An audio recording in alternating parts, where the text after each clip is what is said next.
शनिवारी केंद्रीय शिक्षण मंत्री धर्मेंद्र प्रधान यांनी राजीनामा दिला आणि त्यानंतर केंद्रात शिक्षण मंत्री कोण होईल याच्या चर्चा सुरू झाल्यात। प्रधानांचा राजीनामा आणि फडणवीसांचं दिल्लीच्या दिशेने निघालेलं विमान याचं टायमिंग असं होतं की त्यामुळे फडणवीसांचं नाव चर्चेत येऊ लागलं।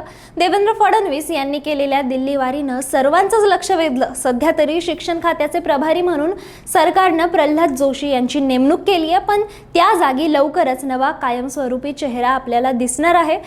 फडणवीस दिल्लीत जाणार अशी मागे ज्या चर्चा होत्या त्या आता खऱ्या होणार का, अशा चर्चा पुन्हा एकदा सुरू झाल्यात। शिक्षण मंत्रीपदी एक हुशार आणि अनुभवी नेत्याच्या शोधात असलेला भाजप फडणवीसांना केंद्रात नेईल का? तसंच श्रीकांत शिंदे यांचंही नाव आता चर्चेत यायला सुरुवात झाली आहे। मग ऑपरेशन टायगर नंतर एनडीए मध्ये तिसऱ्या क्रमांकावर असणाऱ्या शिवसेनेला हे पद मिळेल का? आणि ऑर्थोपेडिक सर्जन असणारे श्रीकांत शिंदे यांच्यासारख्या उच्च शिक्षित तरुणाला भाजप शिक्षण मंत्रीपदाची संधी देईल का? शिक्षण मंत्रीपदासाठी मोदी शहा ऐनवेळी कोणतं धक्कातंत्र वापरतील? फडणवीस आणि श्रीकांत शिंदे केंद्रात जाण्याच्या दाव्यांमध्ये किती तथ्य आहे हे सगळं जाणून घेणार आहोत आजच्या या व्हिडिओमध्ये। नमस्कार, मी श्रुती पाटील आणि तुम्ही पाहतात लगावबत। नीट पेपर फुटी प्रश्नावरून दिल्लीत सीजेपीनं मोठं आंदोलन केलं आणि 36 दिवस चाललेल्या या आंदोलनाला अखेर यश आलं। केंद्रीय शिक्षण मंत्री धर्मेंद्र प्रधानांनी आपल्या पदाचा शनिवारी राजीनामा दिला आणि त्यानंतर केंद्रात शिक्षण मंत्री कोण होणार याच्या जोरदार चर्चा सुरू झाल्या। त्यातच संजय राऊत यांनी पत्रकार परिषद घेत देवेंद्र फडणवीस हे नवे शिक्षण मंत्री होतील असं सांगितलं। फडणवीस यांना त्यानंतर दिल्लीला बोलवण्यात आलं। त्यांची ती दिल्लीवारी ही लक्षवेधी ठरली आणि ऐनवेळी ठरलेल्या या दिल्लीवारीचं कारण सुद्धा अजून समोर आलेलं नाहीये। त्यातच सरकारनं प्रल्हाद जोशी यांना प्रभारी शिक्षण मंत्री म्हणून नेमलं। त्यांनी पदाचा चार्ज घेतला खरा, पण या प्रभारी मंत्र्यानंतर कायमस्वरूपी चेहरा कोण असेल याच्या आधी होत असलेल्या चर्चा मात्र न थांबता तशाच सुरू राहिल्यात। फडणवीसांना जेव्हा पत्रकारांनी विचारलं तेव्हा त्यांनी आपण महाराष्ट्रातच राहणार असल्याचं ठोसपणे सांगितलं, पण त्यानंतर संजय राऊत यांनी पत्रकार परिषद घेत सांगितलं की फडणवीस कितीही नाही म्हणत असले तरी त्यांना दिल्लीत जावंच लागेल। मागेही एकनाथ शिंदे मुख्यमंत्री झाल्यावर फडणवीसांना नाईलाजानं उपमुख्यमंत्री पद घ्यावं लागलं होतं।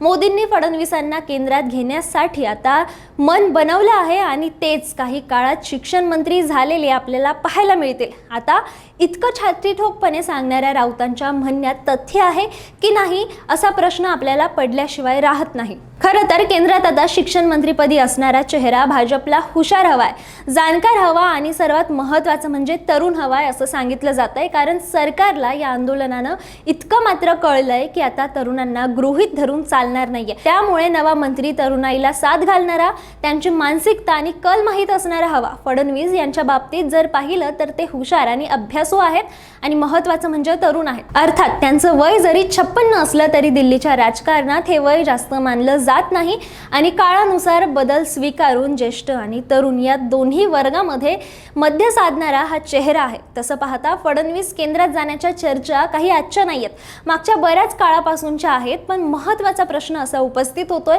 की फडणवीसांनंतर महाराष्ट्रात मुख्यमंत्री कोण? आज तरी त्यांची जागा कोण घेऊ शकेल असा चेहरा भाजपमध्ये दुसरा आहे की नाही हाही एक प्रश्न आहेच। फडणवीसांनी 3 पक्षांची युती ज्या प्रकारे सांभाळली आहे, महाराष्ट्रात जसे धडाकेबाज निर्णय घेतले, शिंदेशी कधी मैत्री केली आहे तर कधी राग धरून मुत्सद्देगिरी राजकारण केलंय, तसा चेहरा आज तरी नसल्याचं सांगण्यात येत आहे। त्यामुळे फडणवीसांना दिल्लीत घेणं भाजपच्या हिताचं ठरेल की नाही, त्यांची जागा खरंच बावनकुळे, तावडे, महाजन किंवा अन्य कोणी खरंच भरून काढतील की नाही हे सांगता येत नाही।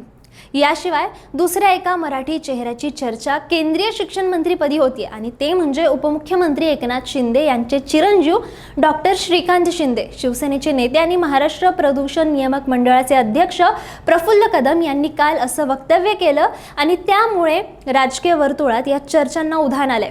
खरं तर मागच्या काही काळापासून शिंदे गटाला केंद्रात मंत्रिपद मिळणार असल्याचं बोललं जातंय आणि त्याला कारण होतं शिंदेंनी एनडीएची वाढवलेली ताकद। उद्धव ठाकरे गटाच्या 6 खासदारांना फोडून शिंदेंनी ऑपरेशन टायगर केलं आणि त्यामुळे त्यांची ताकद वाढली। एनडीएमध्ये आता भाजपनंतर तिसरा मोठ्या क्रमांकाचा पक्ष शिवसेना झालाय आणि एकनाथ शिंदेंना केंद्रात मंत्रिपद हवं आहे। खासदार श्रीकांत शिंदेंना मंत्रिपद मिळेल असं मागे बोललं जात होतं आणि आता शिक्षण मंत्रिपद त्यांना मिळणार असल्याच्या चर्चा होत आहेत।